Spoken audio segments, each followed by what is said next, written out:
Ang lahat po ng mga kapatid at mga may tungkulin sa distrito ng San Carlos City, Pangasinan ay tao sa puso po na nagpapasalamat sa ating Panginoong Diyos sa inilagay niyang namamahala sa Iglesia ni Cristo na punong-puno ng pagmamahal at pagmamalasakit sa lahat ng mga kapatid sa buong mundo. Maraming salamat po sa inyo pong makapangyarihang pangunguna sa amin para po sa lubos na pagtatalaga sa pagtupad ng aming tungkulin.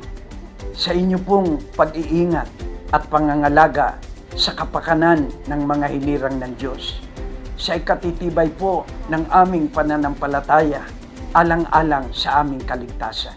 Sa inyo pong hindi nagmamaliw na pag-ibig sa amin at walang kapagurang pagtuturo sa buong iglesia. Ang amin pong taimtim na padalangin sa Ama ay lagi niya po kayong pagpalain ng pinakamainam na kalusugan.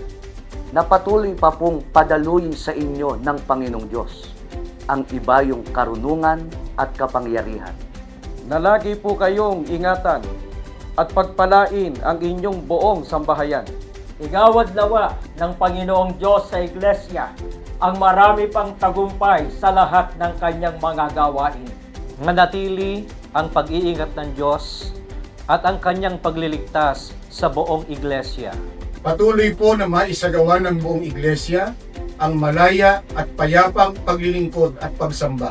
Mamalagi po kaming tapat, makikipagkaisa at magpapasakop sa inyong pamamahala. Kami pong lahat ng mga ministro at mga manggagawa sa distrito ng San Carlos City, Pangasinan, kasama ng aming buong sambahayan, ay buong pagmamahal na bumabati sa ating pinakamamahal na tagapamahalang pangkalahatan, ang kapatid ni Eduardo V. Manalo. Maligayang kaarawan po. Mahal na mahal po namin kayo. Happy birthday po! Mahal na mahal po namin kayo! Happy birthday po! Mahal